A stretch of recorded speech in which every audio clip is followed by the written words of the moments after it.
Bismillahirrahmanirrahim. Assalamualaikum anak-anak kelas 4 yang hebat. Bertemu lagi dengan Bu Kurnia Santi Cahyaningrum. Mari belajar bersama.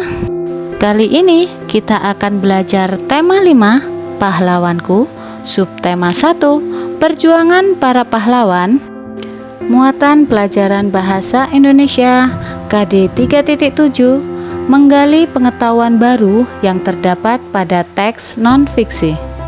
Kita akan belajar menceritakan kembali isi teks. Menceritakan kembali isi teks berarti mengungkapkan isi sebuah teks menggunakan bahasa sendiri. Untuk dapat menceritakan kembali isi teks, kalian harus memperhatikan beberapa langkah berikut ini. 1. Baca teks dengan seksama dan jangan melompat-lompat agar dapat betul-betul memahami isi teks. 2. Catat hal-hal penting yang kamu temukan dalam teks yang telah dibaca. 3. Susun kembali isi cerita secara runtut berdasarkan catatan hal-hal penting yang telah kamu buat dan dengan menggunakan kalimat sendiri. 4. Koreksi kembali tulisan yang telah kalian buat untuk memperbaiki kesesuaian dengan isi cerita dan penggunaan ejaan. Mengidentifikasi informasi dari teks non-fiksi. Teks non-fiksi adalah teks yang didasarkan pada fakta atau hal-hal yang dapat diuji kebenarannya. Teks non-fiksi dapat ditemukan pada koran, majalah, televisi, radio, dan internet.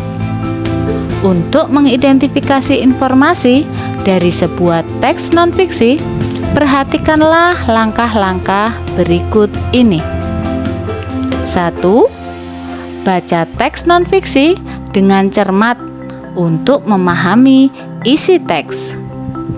2. Temukan informasi berupa fakta dalam teks seperti nama, lokasi, atau urutan terjadinya peristiwa. Selanjutnya, kita akan belajar membuat peta pikiran berdasarkan teks non-fiksi.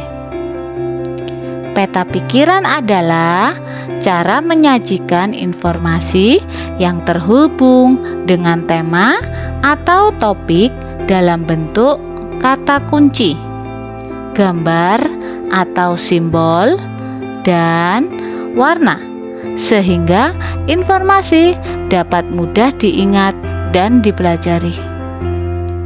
Berikut ini beberapa langkah membuat peta pikiran. 1. Carilah teks non-fiksi berdasarkan tema yang kamu pilih. 2. Baca teks dengan cermat untuk memperoleh gambaran yang menyeluruh. 3. Buat kerangka peta pikiran dengan menuliskan tema utamanya. 4. Tuliskan kata kunci atau maksimal 2 kata yang mewakili informasi penting yang berkaitan dengan tema utama. 5. Carilah hubungan antar kata kunci dengan membuat garis penghubung. 6. Kembangkan peta pikiran sesuai kreasimu. Berikut ini disajikan sebuah contoh peta pikiran. Berdasarkan kitab tema 5 halaman 47 dengan judul Pangeran Diponegoro. Perang Diponegoro terjadi pada tahun 1825 sampai 1830. Perang Diponegoro merupakan salah satu perang terbesar yang pernah dialami oleh Belanda selama masa pendudukannya di Nusantara.